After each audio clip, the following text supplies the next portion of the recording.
karunam milanam maduram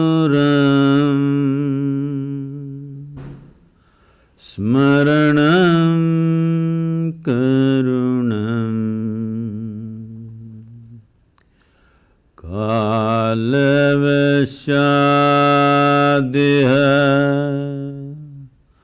sakalam karunam samayadipate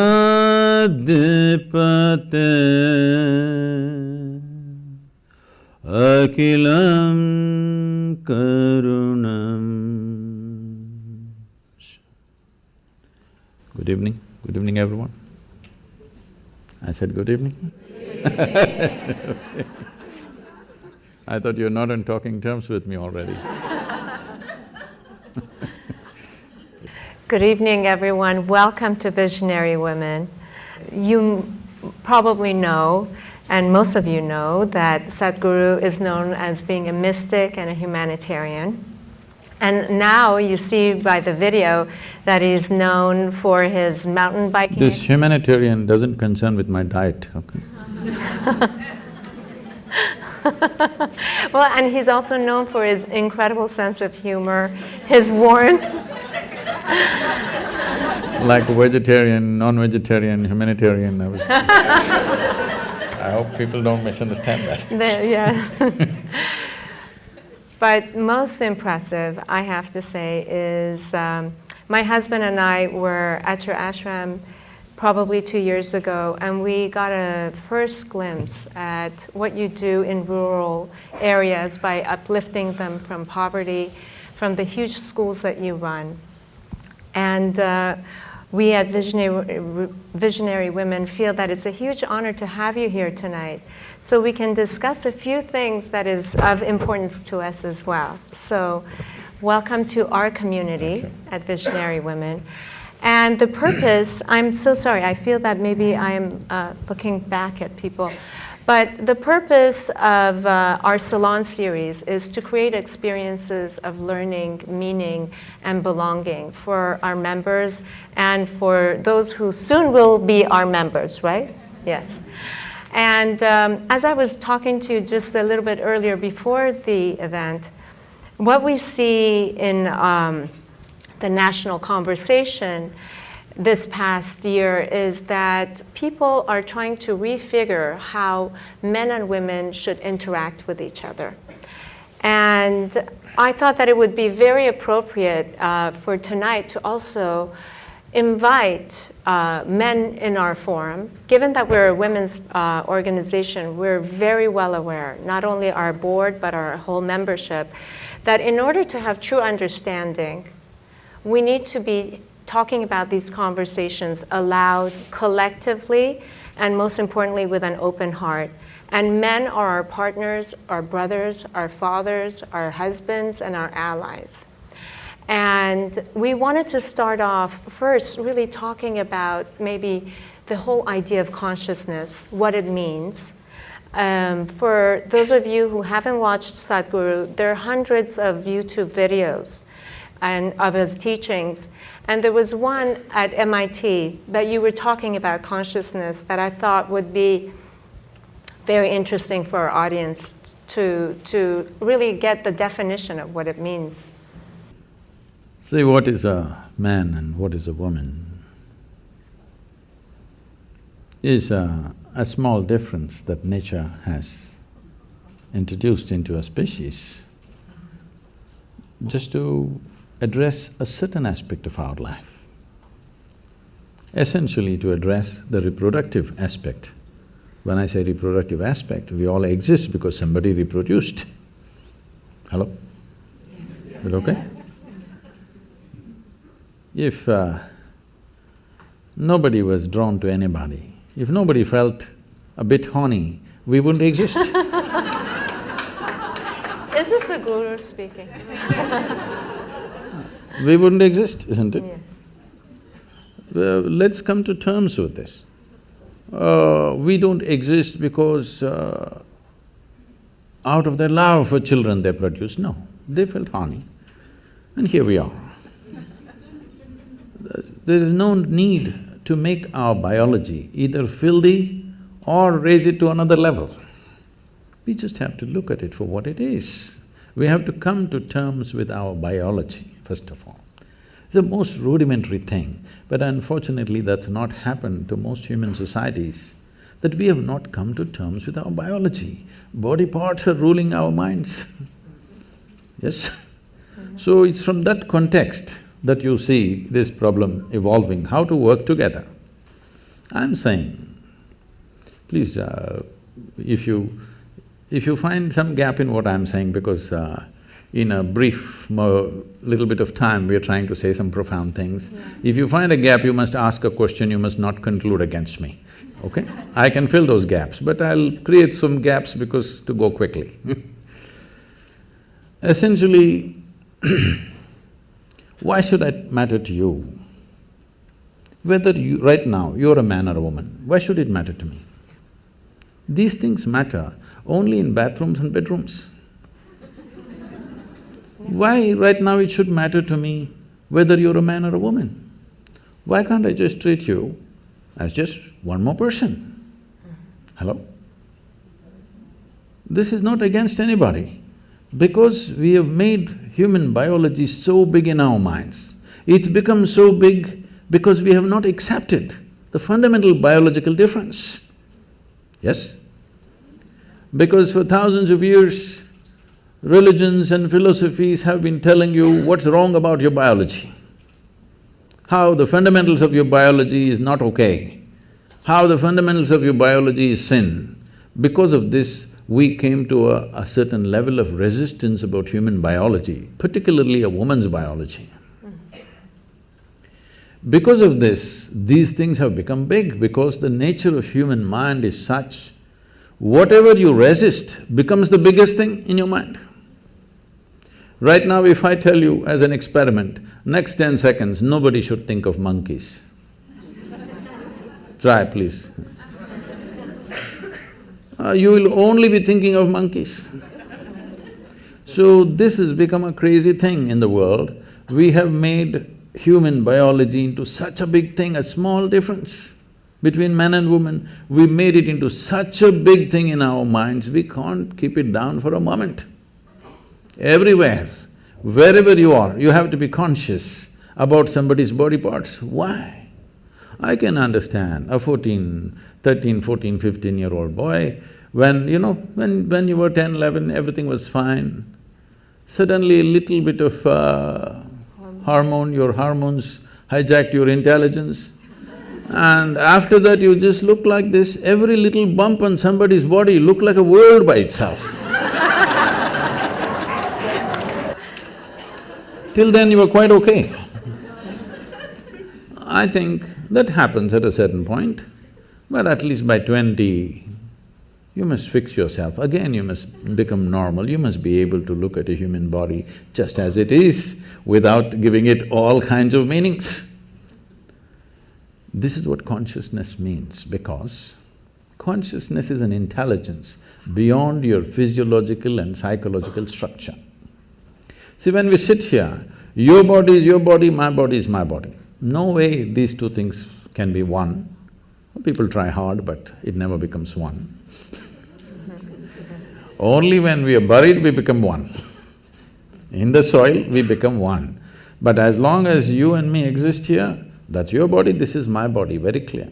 That's your mind, this is my mind, very clear. These things will never become one. We can agree on a few things, but my mind is my mind, your mind is your mind, isn't it? But there is no such thing as my life and your life. This is a living cosmos. You have captured some, I have captured some, that's about it. If you… depending upon how much you capture, that will be the scale and scope of your life. This got nothing to do with anybody's biology. Biology is just a small physical difference, just to facilitate one aspect, continuation of human race, isn't it? Otherwise we could all be made one way. If there was no need, if some seeds fell out of your ears and children would come out, then we wouldn't need this difference. So this difference is to accommodate one aspect of life. If you and me are not connected in that aspect of life, I have no business what you got on your body. Yes? You have no business what is me, and I have no business what is you.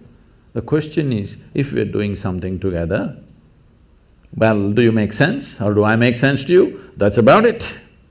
But biology has become a very big thing. One reason in the working spaces and, work areas, I think this is only in America, maybe this is the second generation of women. Or really I can say this is really the first generation of women who really stepped out to work in every arena of life. That's so almost everywhere in the world. In India also it's very new, it's in the last 25 years that women are really stepping out to work. This has happened not because of some liberal revolution that happened, this has happened simply because of technology. Technology has taken out the significance of man's brawn. When there was no technology, almost everything was done with human muscle. When that was so naturally man-dominated because of the muscular force. Domination also was only in the survival aspects of life. There were other aspects of life where the woman always played a significant role. We were not born to men. I was not, at least.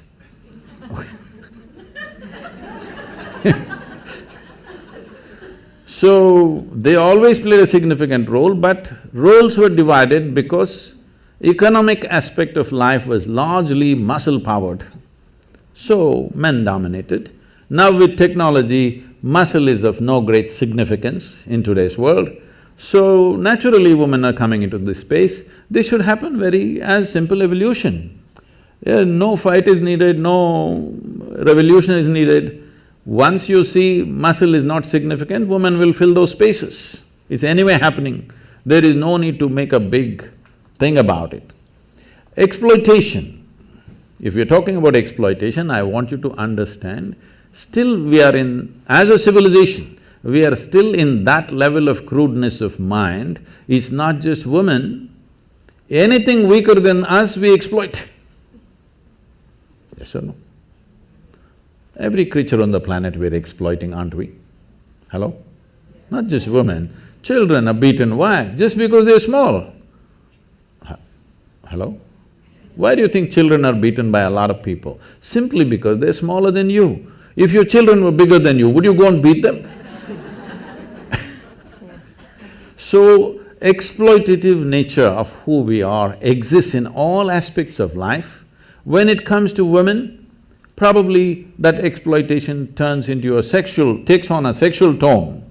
But fundamentally what needs to go is this urge to exploit anything and everything which is little weaker than me. That should go. If that doesn't go, people will find devious ways to do the same damn thing. You can do as much as you want, you can fight as much as you want, but people will find devious ways to do the same thing, isn't it? So this urge, if somebody is little less stronger than me, I have to mess them in some way. This has to go. If this has to go, the most fundamental thing is just this, because today it's about consciousness. What consciousness means is, see, you have a body. Your body is just a heap of food that you've gathered over a period of time, yes? What was soil became food, what was food became flesh and blood, here we are. Most people don't get this till you bury them. If you get it now, you can transform your life. Otherwise, one day anyway we'll get it from the maggots, but that's late. So what you accumulate can be yours, cannot be you, isn't it? Hello? Whatever we accumulate, we can say this belongs to me. You cannot say it's me, isn't it? So similarly, whatever the content of your mind is also accumulated from the impressions that we have taken in. So this is also an accumulation, this is also an accumulation.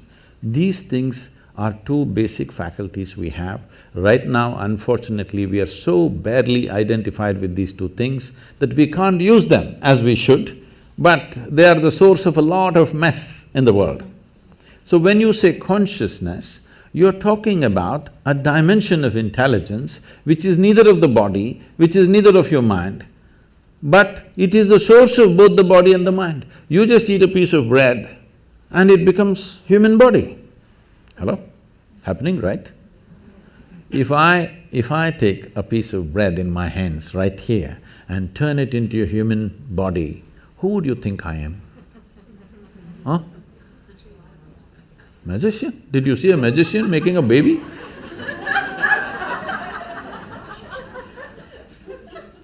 Who would you think I am?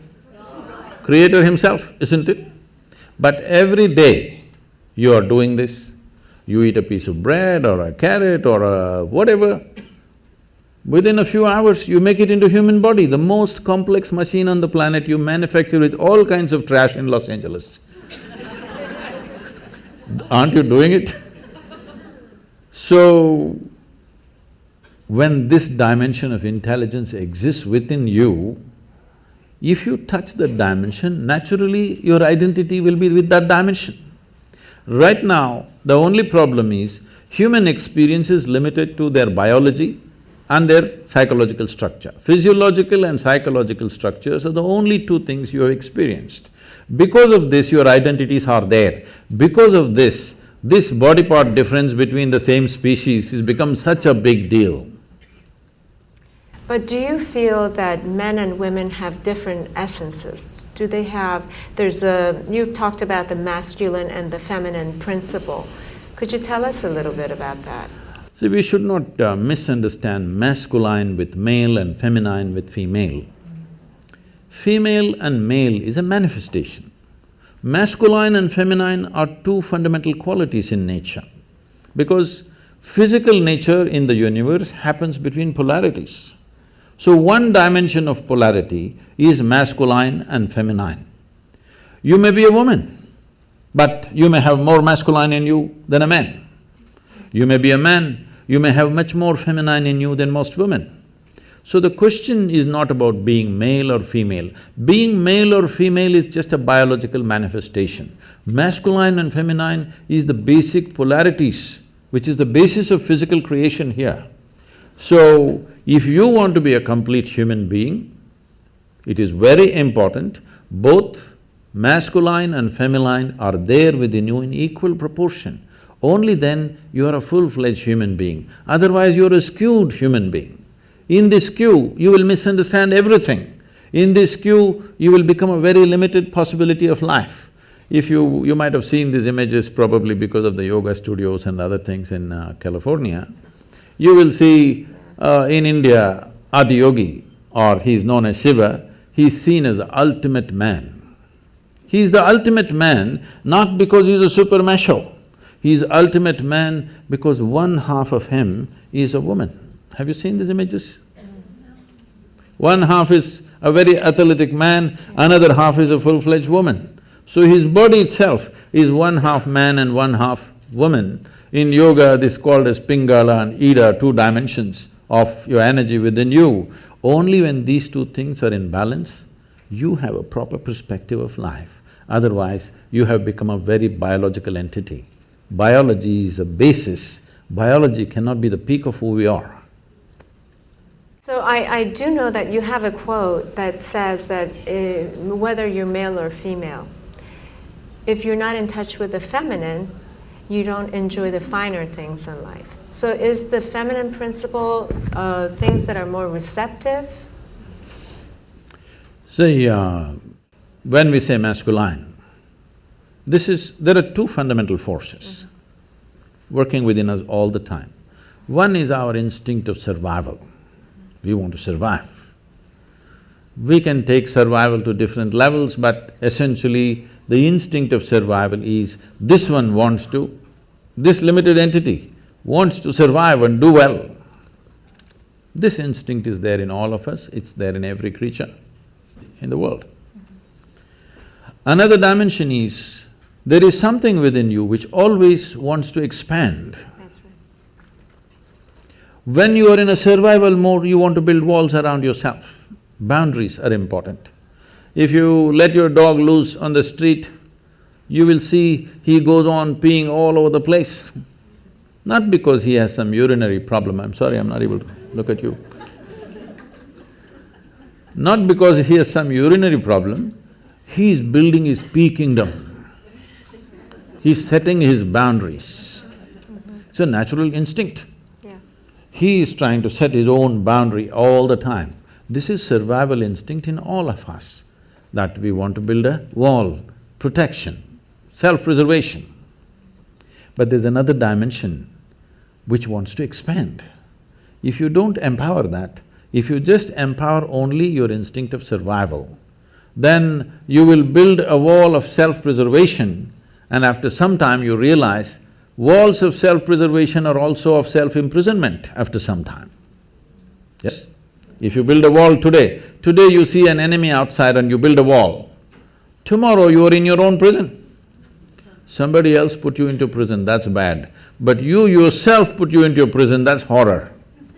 Yes? So the instinct of self-preservation has to be consciously balanced, otherwise we'll end up building walls and walls. Oh, I'm in California. This is so funny.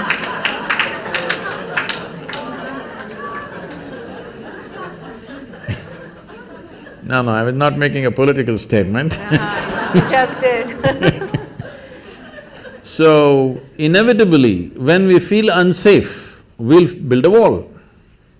So, the instinct of self-preservation cannot be ignored, it is there, obviously, isn't it? Obviously, it is there in all of us. Walls are not always of brick and mortar, there are a variety of walls we set up. But the longing to expand is also there.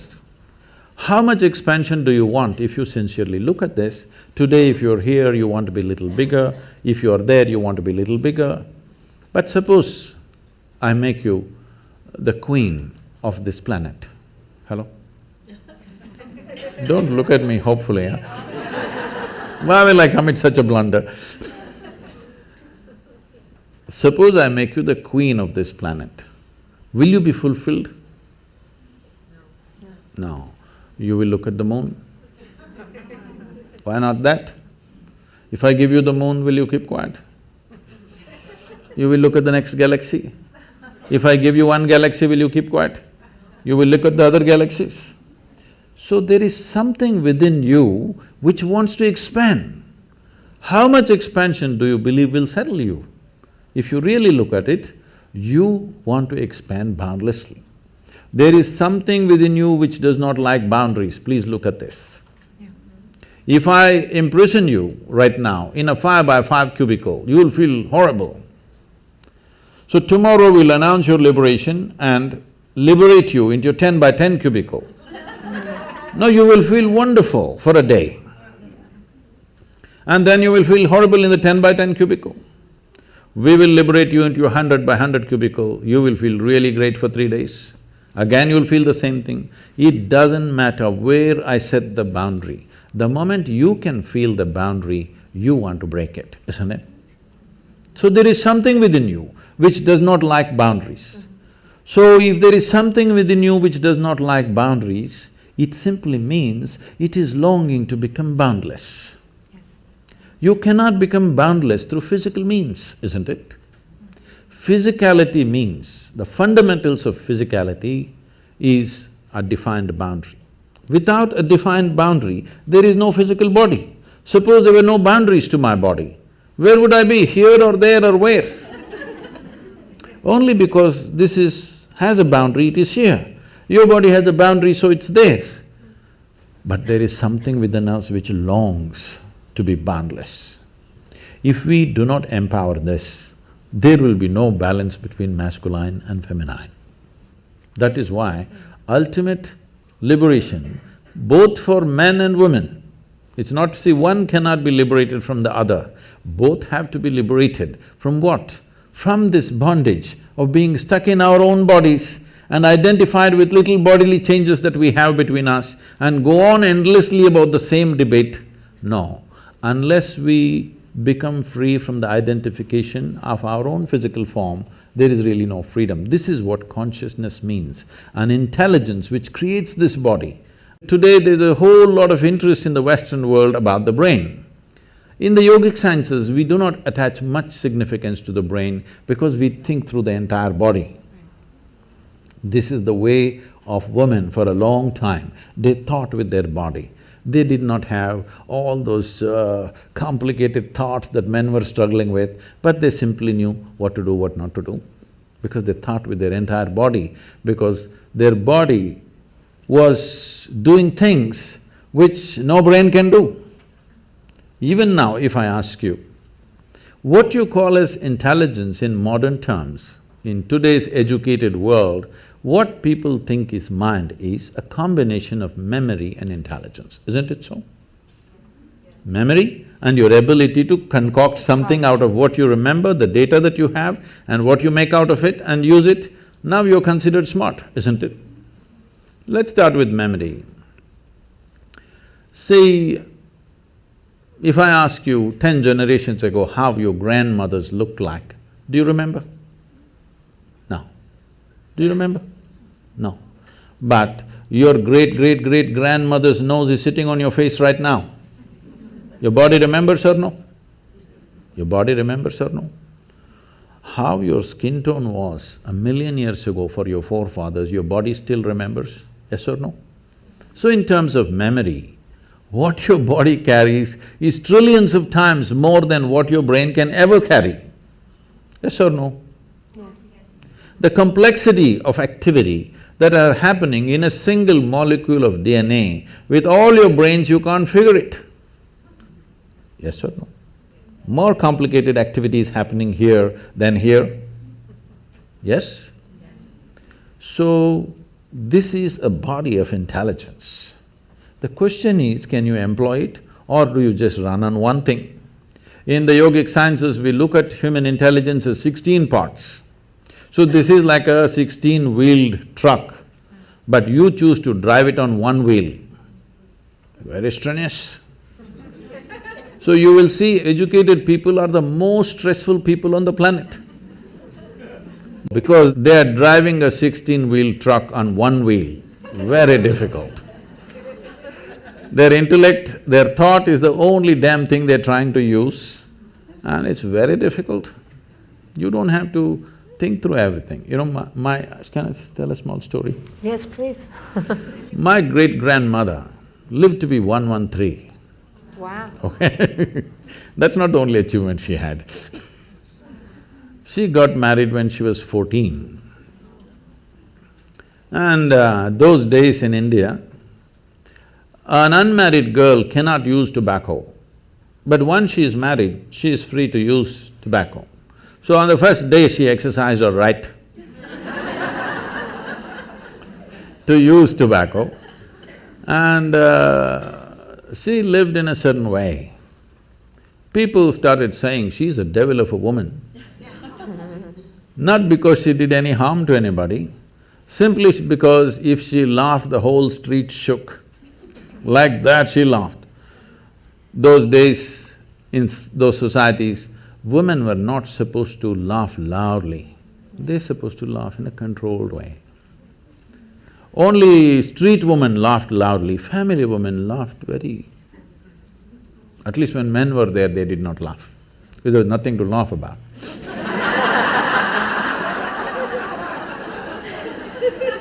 But she laughed in such a way that the whole street would shake if she laughed.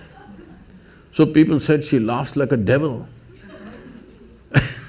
Always, unfortunately, this is the whole thing. The devil is a laughing one. God is a dead serious one. It's your choice. So, she lived wild. Wild means, at the age of 67 or 68, she lost her husband, and then she decided, this is a very large land-owning family. So she moved out from the family and built a small temple with her own hands in somebody else's land. Somebody else means another family's land, not without permission, with their permission, but she was family's disgrace because this family owns hundreds and hundreds of acres of land and she sets up her stupid temple in somebody else's land, the whole family, oh my God, she's ashamed. And she built a temple, not for any god, she sat there. She is the main piece. No god, she just sat there and people started visiting her. And slowly, this following grew for her and she'll just live there. When we went there for vacation, she would come to see us. She was an incredible woman, she just captured me in a certain way simply because one thing, she laughed. Another thing, when I met her, she was over 100 years of age and her hair, full hair below her knees. She would leave her hair loose and dance like that. So I just liked… she was freaky. With her you could do anything, nothing was wrong. With everybody else is constantly trying to tell you what's right, what's wrong, what's right, what's wrong. With this one woman you could do what you want and she was fine. And sometimes, she would be crying and laughing at the same time. I'd ask, what's happening with you? Are you crazy? Everybody says you're crazy. Why are you crying and laughing at the same time? She would just burst into a hoot of laughter and say, someday you will know, and she would laugh. And I would see her like this. If they give her breakfast, she first goes and feeds the ants, then the sparrows, then the squirrels. Most of her breakfast is over in this. And people, self-appointed advisors, they come and say, you old woman, you just don't eat anything, you will die like this. All these advisors died, but she lived and lived. She buried her husband, her children, her grandchildren, some of her great-grandchildren, but she lived on. And many times I've seen her, after having fed the ants and everything, she would simply sit there, not even eating this little breakfast she has, tears flowing down her cheeks. And I would ask her, what's wrong with you? Because, I thought she's very emotional about the ants because I was 5, 6 years of age, I was going stamping the ants and she was so emotional, she never stopped me from even killing the ants, though she was feeding them. And then I asked, what's wrong with you, why? She said, she would say, I'm full. I don't know what the hell she was talking. It took me another 20 years to realize what she was talking about. So for me, she became the symbol of feminism for me. She was the ultimate woman because she fulfilled everything that she's expected to fulfill, but she was never a part of that nonsense. She was always beyond that. And this is because not you have great thoughts. Thoughts are very rudimentary stuff in human life. This must be understood, I'm sorry. Because I'm being introduced as a thought leader, I'm getting scared of that. See, thought is happening only from the limited data that you have gathered in your head, isn't it so? But there is something more phenomenal happening all across, isn't it? Hello?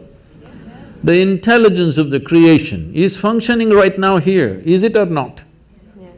If you can transform a piece of bread into a human being, that means the very intelligence of the source of creation is throbbing within you right now. Instead of identifying with that, we're unfortunately getting identified with what we accumulate, with the car we have, with the house we have, with the relationships we have, with the body we have, with the accumulated knowledge that we have. We have gotten identified with things that we have acquired rather than being identified with the source of who we are. So this is what consciousness means, but this will not come by thinking differently. You must touch that dimension beyond physiological and psychological process. This is something that must happen. When that happens, there will be no problem about who is a man, who is a woman. Could you please tell us how we can touch that dimension?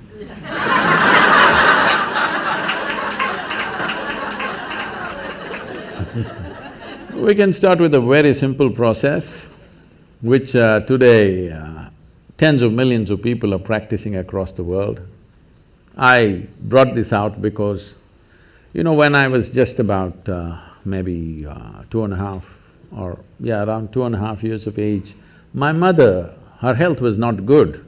So they sent me to my aunt's place who lived in my grandfather's house. My aunt was just married and she was only 18 years of age. She was that bubbly, joyful, loving human being that you can't stop her for a moment.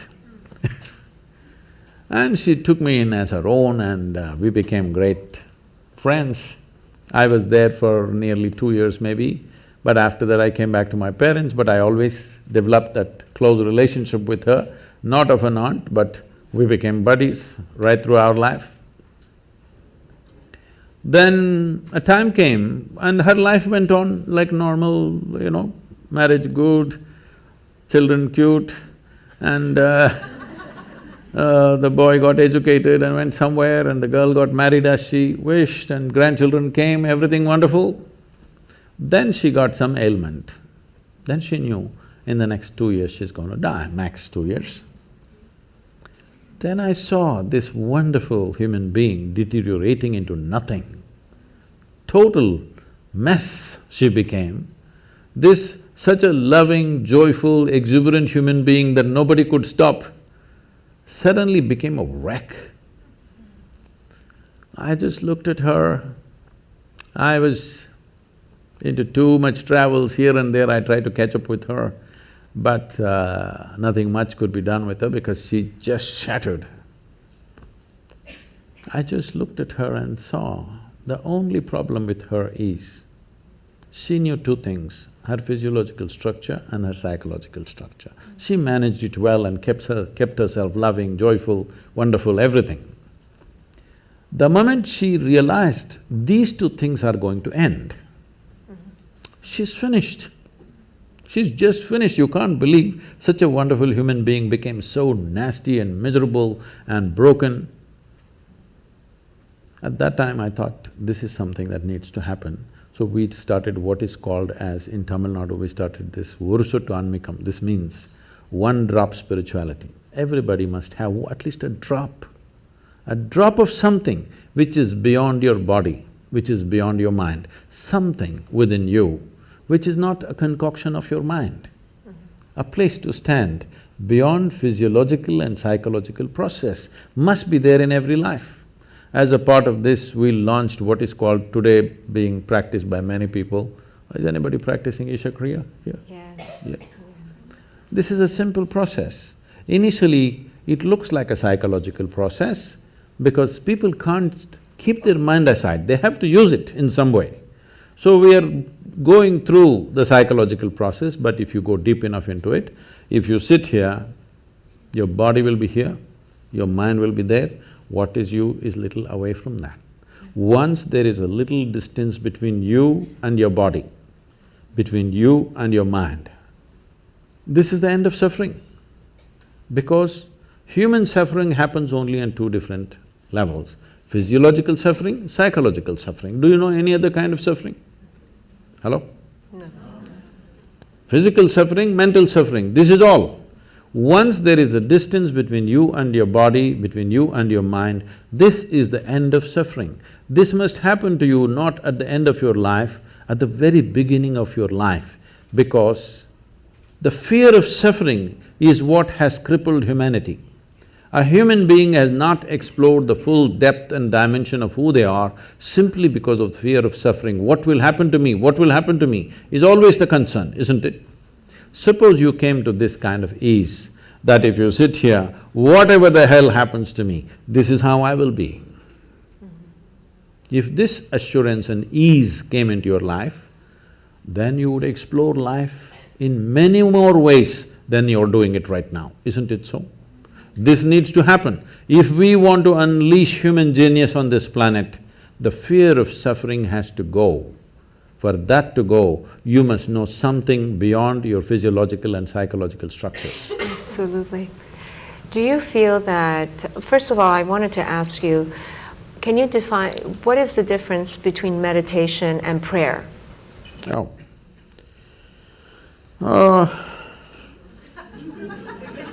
You're trying to get me into trouble. Yes. No, because some people say my prayer is like meditation. Could be. It could be, but probably meditation is more of a form of listening, I would imagine. See, there is something called as organized prayer, and there is something that all of us may experience at some point. You don't have to be religious for this. Sometimes you become prayerful. You saw a glorious sunset, you just sat there without knowing why. You're not saying anything to the sun, after all he's going. Simply, just the beauty and the magnificent nature of what it is, maybe your hands came together like this, something you did. It happens, right? So you are prayerful. To be prayerful is a fantastic place to be. Now somebody created systems to make you prayerful, but unfortunately that just became prayer for a lot of people. Prayer means you're talking to somebody, a long distance talk. And unfortunately, if you look at the prayers on the planet, I would say 95% of the prayers on the planet, whatever kind of religion they belong to, is just about, dear God, give me this, give me that, save me, protect me. Is that so? Yes. So give me this, give me that, save me, protect me. Does it seem like a divine process to you, or does it seem like survival process outsourced? Yes. It's so true. It's very true. So, outsourcing your survival is not an efficient way to survive. To survive on this planet, you don't need any divine help. You just need 4 limbs and a few brain cells that work. That's all you need to survive. You don't need any other forces to come and cooperate with you for survival. Only when your life is beyond survival, you're looking for other dimensions of existence, then you may need the cooperation of other forces. For survival, when a worm can survive, an insect can survive, a bird can survive, an animal can survive, with such a big brain you cannot survive, what is this? The only problem may be you want to survive like somebody else, that is a problem. That's not going to be ever achieved, because somebody else will always be doing something different or better or whatever you think it is. So, prayer as a process, unfortunately, has become talking process. If you are prayerful, it's fantastic. So being in meditation, see, the English word meditation is not specific to anything, it's a general term. If somebody sits here with eyes closed, we say they're meditating. But with eyes closed, you can do many things. You can do japa, tapa, dharana, dhyana, samadhi, shunya, samyama. There are many things you can do. Or you might have just mastered the art of sleeping in vertical postures. That is also an art. So, the word… English word meditation is not describing anything specific. But as you said one word, listening. Listening is a dangerous thing, because if you start listening, people will think, listen to what? Listen to God. All those people, I'm saying with this all due respect, so those who are devout, those who are prayerful, that's a different matter. But people who claimed they heard God speaking, they did the most terrible things on this planet. Yes or no? Because they said, God told me this, God told me that, it gave them license to do all kinds of horrors on this planet. And especially as women, you should not subscribe to this, because millions of women have been burnt alive because God told something, okay? So, listening is a dangerous word. The moment you say listen, people will start listening to all kinds of conversations that are happening. But to become listening is a wonderful thing. If you take these words literally, prayer, listening, all these things can become ugly, because people always have this thing about What is my experience of life? I translate everything according to that, isn't it? Whatever is told to me, I will translate it within the limitations of my experience of life. With this, if you say, listen, they must listen to somebody. Whom should I listen to? God or devil? Please listen to God. Then he starts talking. So, listening is a quality. In yoga, we call this being a sati. Oh, that's very wonderful, because sati also means a woman. Sati also means a wife. So we call this Satipattana. Have you heard this word? Anapana Sati Yoga. This means just to wait upon something. Because they saw in ancient societies, women had a certain quality of waiting which made them very special. Because it's not like today, if a man goes out every 7 minutes, you can keep track of him, you can put a GPS tag on him, where is he going, what is he doing. Every 7 minutes he has to message back where he is. Those days, either on business or war or expedition, they went out. You never know whether they're going to come back or not come back. You're holding children and sitting here with all kinds of forces around you, and everybody knows your man may not come back. It's always possible he won't come back. But they waited. That waiting had a very special quality, because in waiting there is an eternal quality. In doing, all doing has a beginning and an end, isn't it? Yes. Waiting has an eternal quality. So this quality in the yoga we refer to as sati. Sati means wife and a woman. The feminine is called sati, and this is the quality of waiting. In a way, it's listening. You're just willing to be with life. Now you understand it's not all about messing with it. There are some things we do and rest we wait. It's like pregnancy. Some things you did, rest you wait. Life happens. I'm going to ask one last question, and I'll turn it over to our audience for questions. But you were talking about willingness, and Visionary Women is a volunteer-run organization.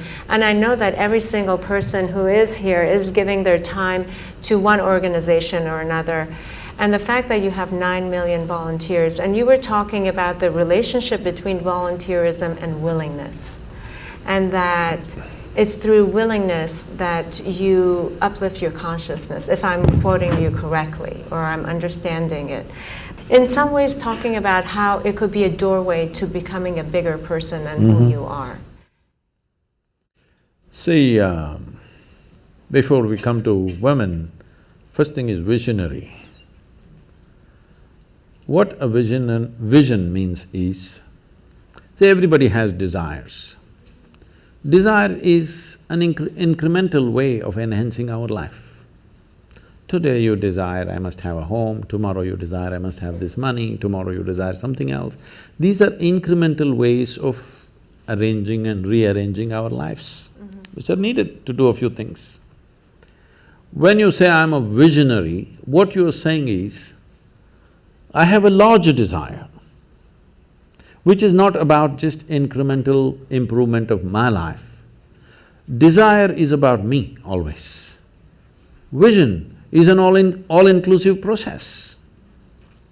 So, this itself is a phenomenal thing. If people, instead of having desires, if they have a vision, vision is always all-inclusive. Desire is personal. Desire leads to incremental changes and improvements. Vision can transform the whole situation.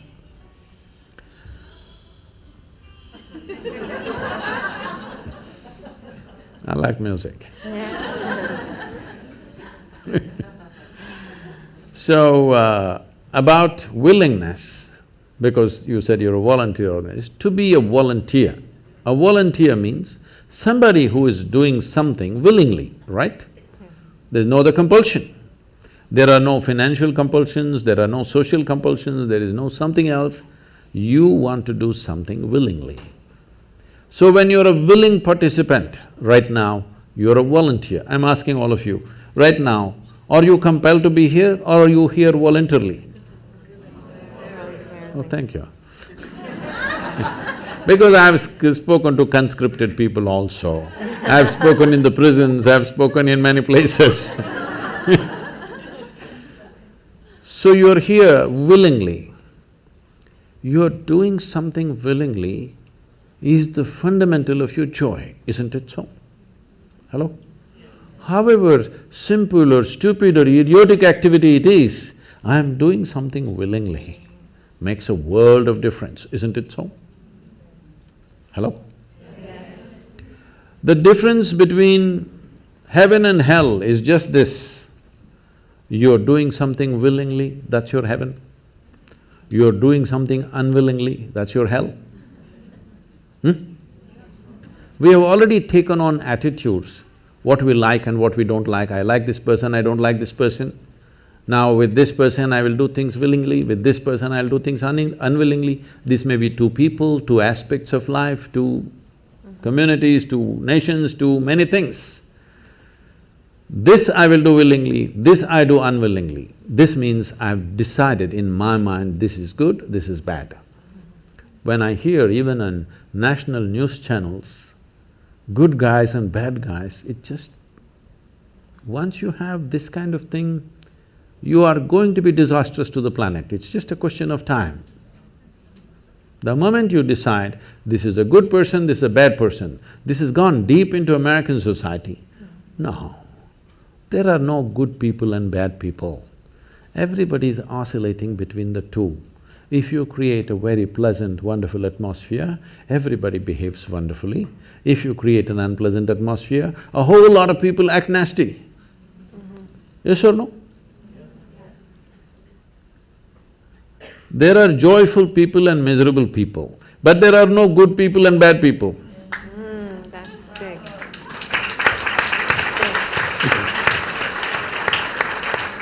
The moment we think we are good, we are entitled to destroy the bad, isn't it? Yeah. Oh, we've been destroying a lot of people for a long time. Time to stop that because human beings are in different levels of experience and understanding, variety of people.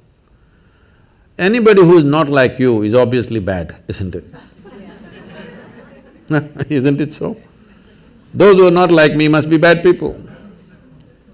Because the basis of goodness and what you think is goodness is decided by you.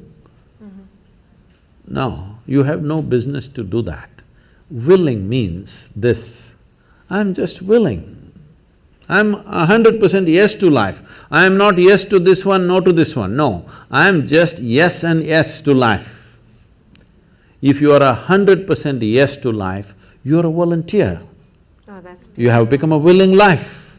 You have become so willing that you have no will of your own. People ask me, Sadhguru, how do you operate with all these people? All kinds of horrible questions they're asking, they're doing this, they're doing that. I said, my life is not about them, it's about me. It's about how I am. It's about me. It doesn't matter how they are, that's their choice. But how I am is my choice, this is my way. No matter what they do, I'm like this. Because I have not given that freedom to anybody that somebody can freak me, somebody can make me angry, somebody can make me happy, somebody can make me unhappy. These privileges I kept to myself. It's time you do that too. Because if somebody else can decide what can happen within you right now, isn't this the ultimate slavery? Huh? Isn't this? Someone else can decide what should happen within you. What happens around you, of course, so many people decide. What happens around us is not 100% ours. But what happens within me must be my making, isn't it? Right now, just about anybody can freak anybody because they're not volunteers, they're unwilling. Volunteering means you have no will of your own, you can do whatever is needed. You know, we are a volunteer organization, this means all kinds of people. Most of them are not qualified for the jobs that they're doing. And I cannot fire them because they're volunteers.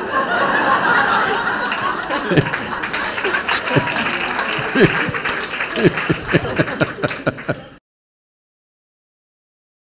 a daily basis, Sadhguru, I can't work with this person, she's so horrible, I can't do it. I tell them, see, in this world, this is the sort of people who exist, like this, like this, like this, like this is the kind of people there are.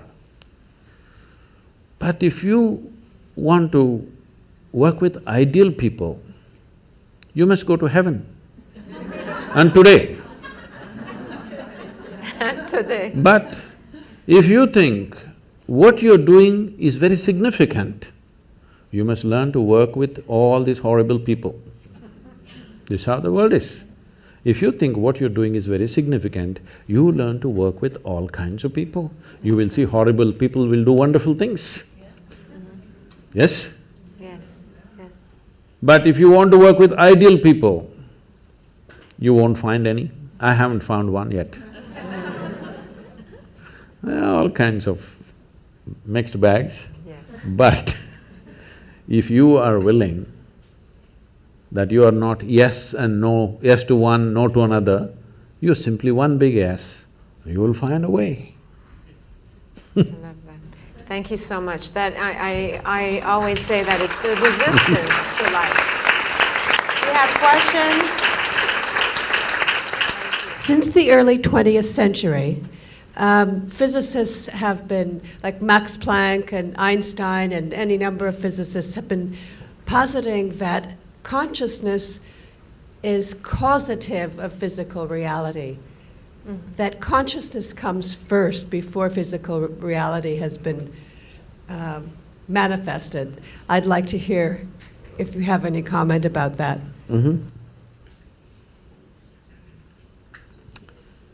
I'll need a few minutes for this question. Yes, please. I'm sure, at least when you were in school, you blew some soap bubbles, did you? Soap bubbles? Somebody got this big bubble, somebody got that big bubble, somebody got this big bubble. Same soap, if you give it to two people, one person blows that big bubble, another person gets only this big bubble.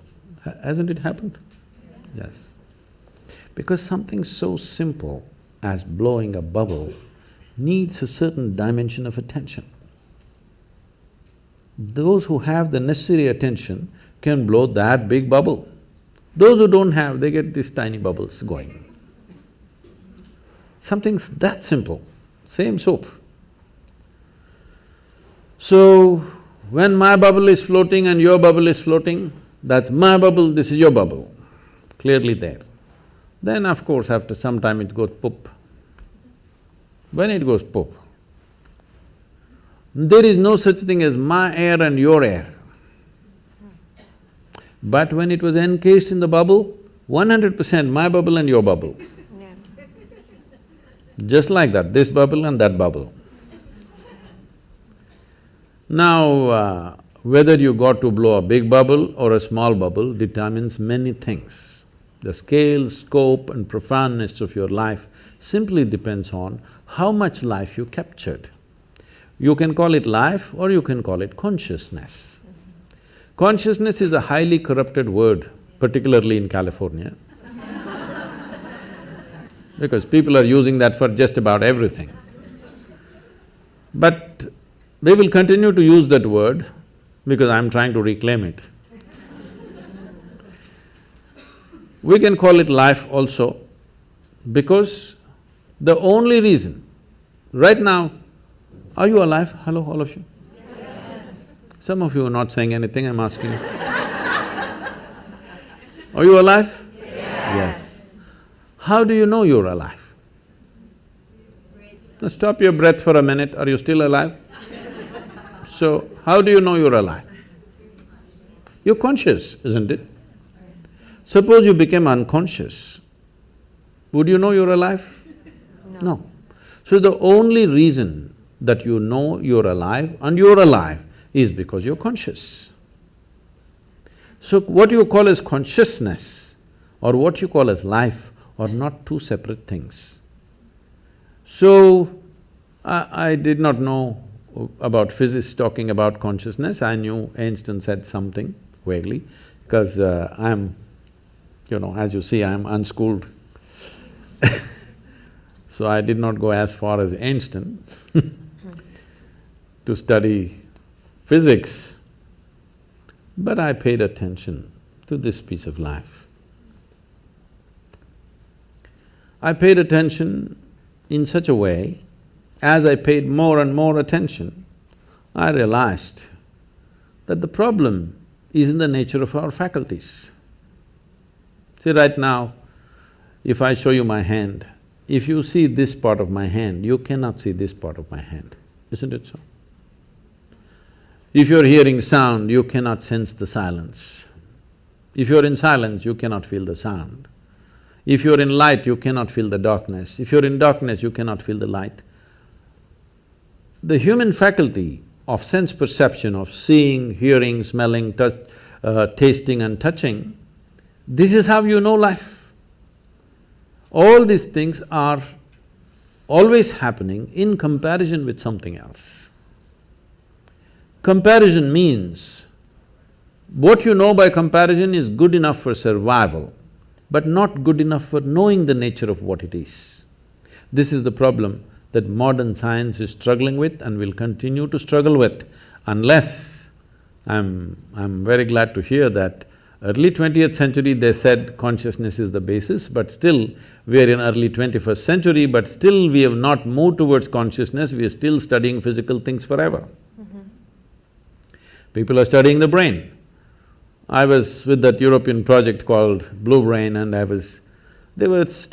building a huge massive computer brain, which is like about 3 times this hall, full of computers, and they had built some 18% of the human brain. I said, see, I got all packed here, you guys…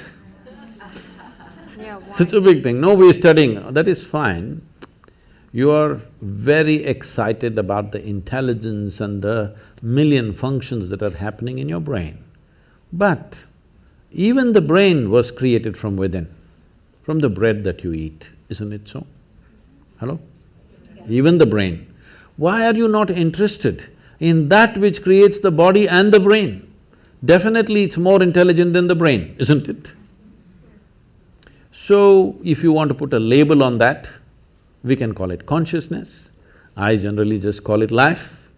Or if you want to call it God, you can call it. You want to call it the creator, you can call it. Because today there are gender issues, we will stick to life.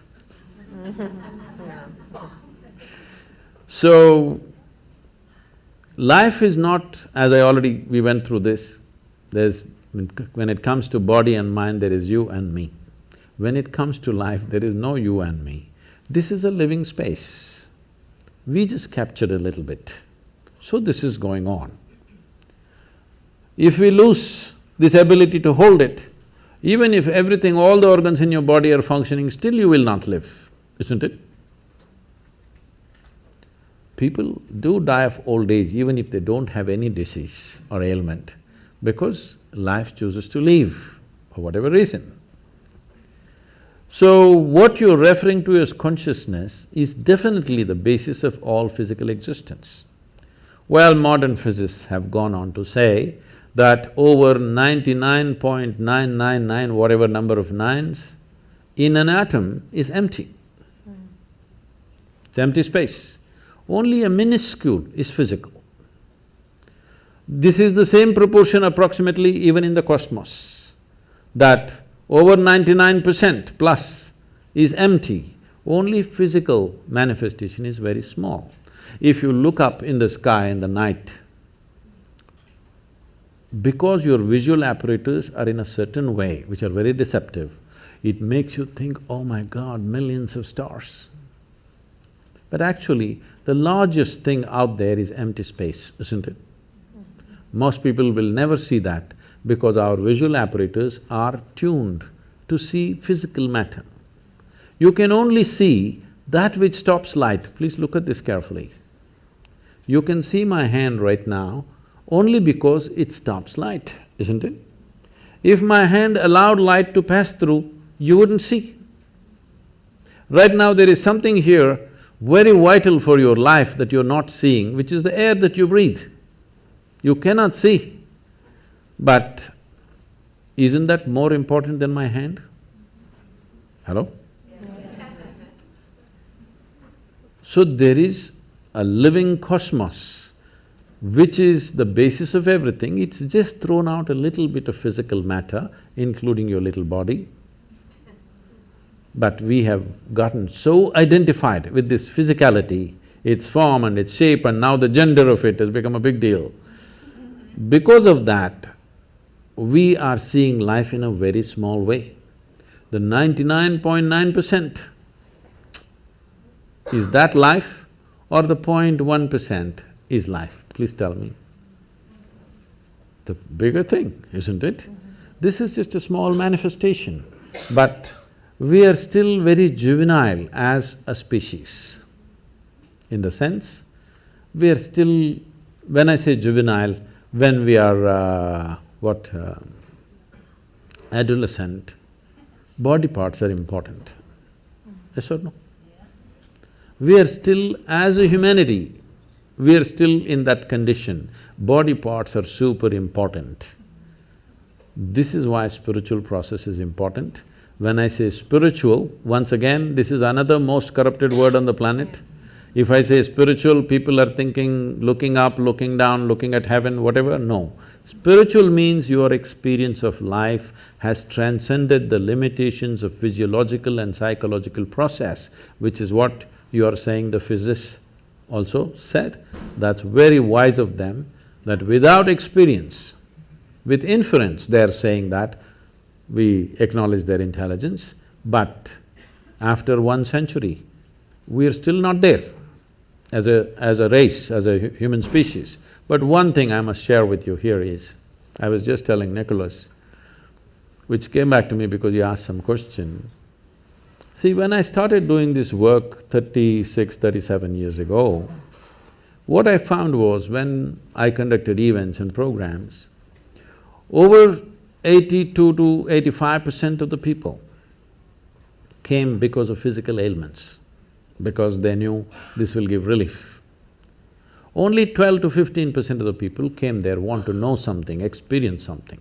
But today, over 87, 88% of the people come because they want to know something, experience something. Only 10 to 12% of the people come for ailments, which is a phenomenal shift in the human society.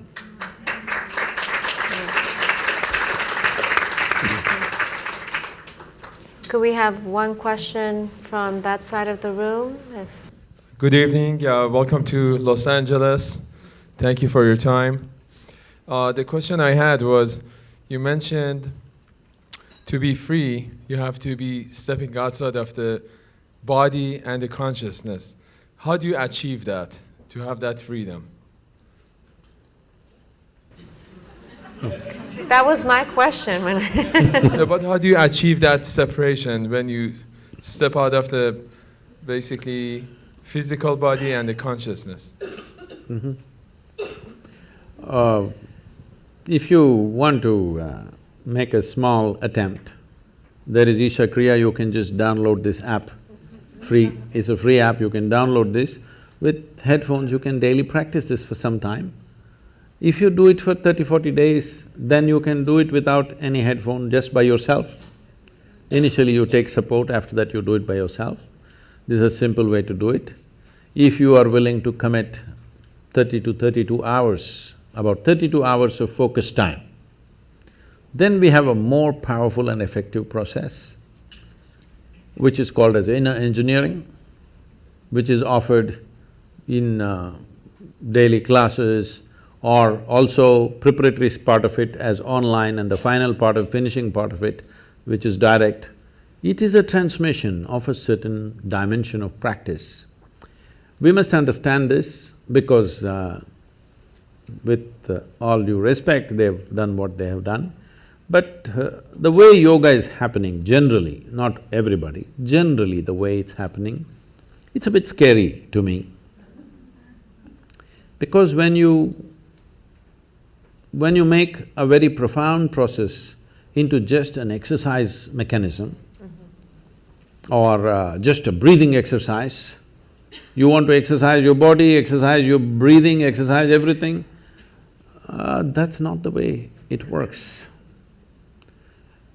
Even the physical dimension of yoga.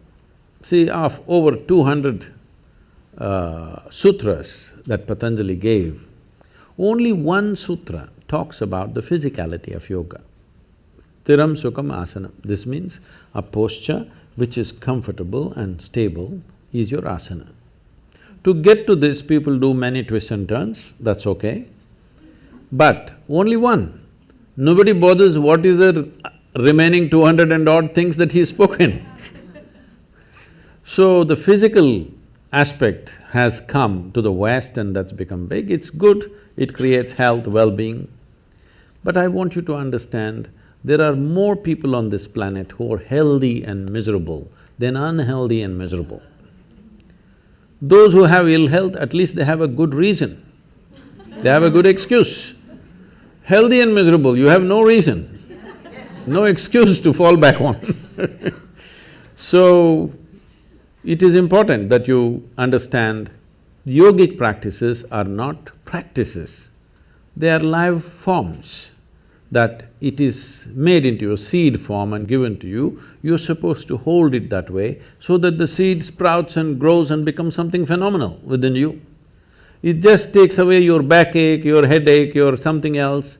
This is not of great significance, but I understand if your backache is aching right now, that is the biggest thing in the universe. Yes or no? Right now you have a headache. If God appeared, what would you ask? Headache must go? That looks like the biggest thing, isn't it?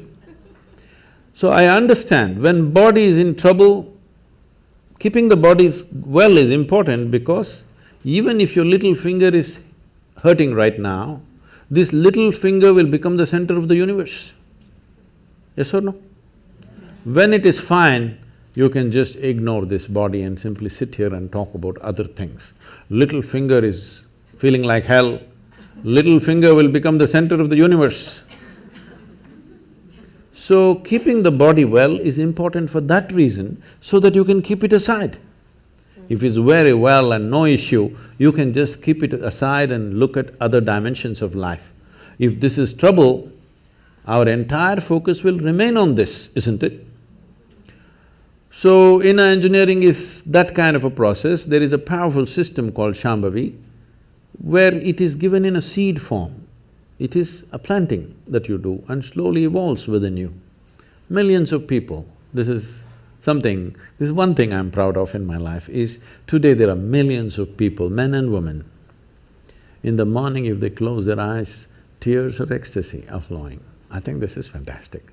People ask me, Sadhguru, what's the greatest thing you've done? I said, tears. Tears of love and ecstasy are flowing, that's a great work. Thank you so much. I think our time is up, but Sadhguru, we want to thank you for this evening. On behalf of Visionary Women, we also want to donate to the Girl Child Project of Isha Foundation. And if you have 2 minutes to talk about what you're doing to help the status of girls, young girls in India, we would very much appreciate it. And Shelley, I'm going to put my shoes on and please join us. I think a little bit of video was there in the introductory video about the rural India, the programs that are happening. I don't know if you saw that, like a 70-year-old woman is playing a game. You saw that she's throwing a ball or something. So this is a movement we started about 17, 18 years ago. And today, the next event is coming on 9th of December. I'm there for that event and over 10,636 men and women are participating in the event, that is, as players. Over 150 to 200,000 people will be there as spectators.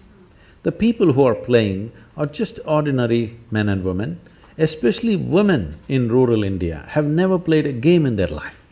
After they're probably 7, 8 years of age, they never played a game. But now they're coming out and participating in a public tournament in front of everybody, it's on the television and ministers and celebrities are coming there to give prizes for them. It's an exhilarating experience for them.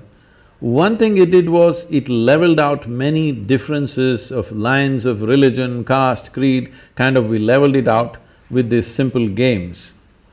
And in our schools in rural India, in very remote places, we have schools where at least 43–44% of the students are first generation going to school. In this, right now the average school-going children, about 61% are girls. Because in our schools, we have made sure the girls are safe, there are proper bathrooms for them, and there is a culture where they are respected and not made fun of, and there are small things about biology which is the basis of our birth, but unfortunately we think it's some kind of funny thing. These things we have leveled out, we've created different culture in the schools, so the parents feel very comfortable, their grown-up girls going to school, in this kind of school where the atmosphere is healthy. So this we are trying to bring, and we've created 12 schools where we incubate teachers, and we've adopted over 4,600 schools, government schools, and we are operating in them. This is making a big difference for the girl child, because first thing I do is, we make our people committed volunteers to go and visit the bathrooms. How are the bathrooms kept? Because bathroom decides whether the girl goes to school on particular days of the month or not. The quality of the bathroom decides whether she goes to school or not. And if she doesn't go to school on those few days, next day when she goes, it's a kind of a joke all over the place. It's like… it's very unfortunate, but this happens. So, first thing is, when we adopt a school, first thing is, I send most important people in the organization to go visit the bathroom. I don't care how the classroom is, how is the bathroom? It is important. It's as simple as it seems. When you don't have it, it becomes so important, These are simple things, but when they don't exist, how significant they become. Whether that particular girl goes far in her life or just gets trapped in some limited situation is determined by the quality of the bathroom we provide there. Yes.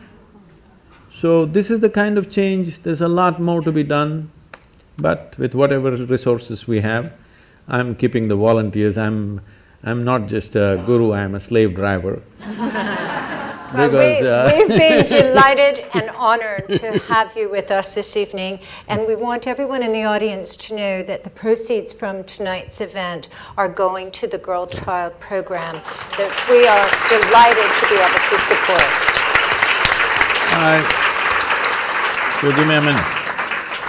So we must understand this, what we call as human life is just a certain amount of time and energy. Yeah. As we sit here, since the time you came in, all of us are 2 hours closer to our graves. Yes, time is… it's not time ticking away, it's our life ticking away, yes? We are mortal life, limited amount of time. This is our time on this planet. We are a generation of people who are empowered like never before. No generation ever in the history of humanity was empowered the way we are empowered. Our ability to communicate, our ability to do things in the world. So we have the possibility that we could become the greatest generation ever, or we just sit by and let it flow, because if you sit also time goes, if you sleep also time goes, if you create something wonderful time goes, if you don't do anything time goes. That's right. Yes? Time is not stopping, nor can we roll it back, nor can we slow it down, nothing. Our life is just going away. This is our time on the planet.